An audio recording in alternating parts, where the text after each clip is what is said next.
National Purple Heart Day is a day to honor the brave men and women who were wounded or killed in action while serving in the U.S. military.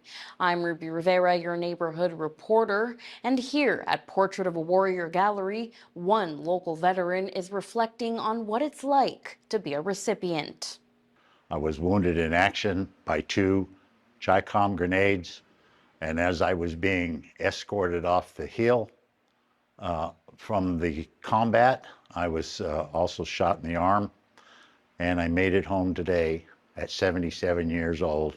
Marine veteran Richard Knight fought during the Vietnam War and says he spent 2.5 months in recovery before returning to the battlefield in 1968. Receiving an early release 2.5 years into his 3-year commitment, Knight says he never stopped serving, now spending his time as a volunteer at Portrait of a Warrior Gallery in downtown Bakersfield. It's 1,068,000 American soldiers and sailors and airmen that have died so that we can have the freedoms we have here in America.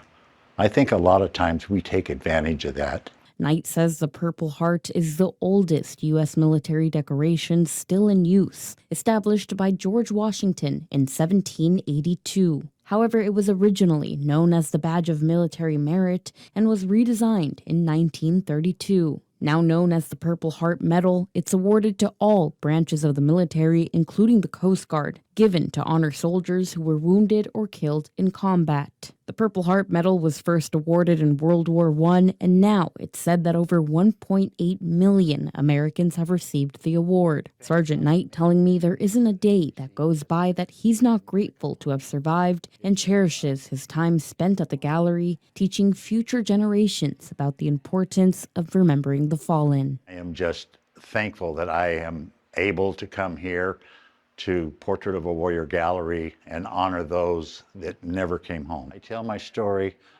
because there's 58,000 plus Vietnam veterans that can't.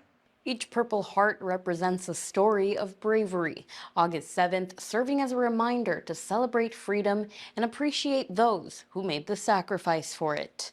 For 23 ABC News, I'm Ruby Rivera, your neighborhood reporter.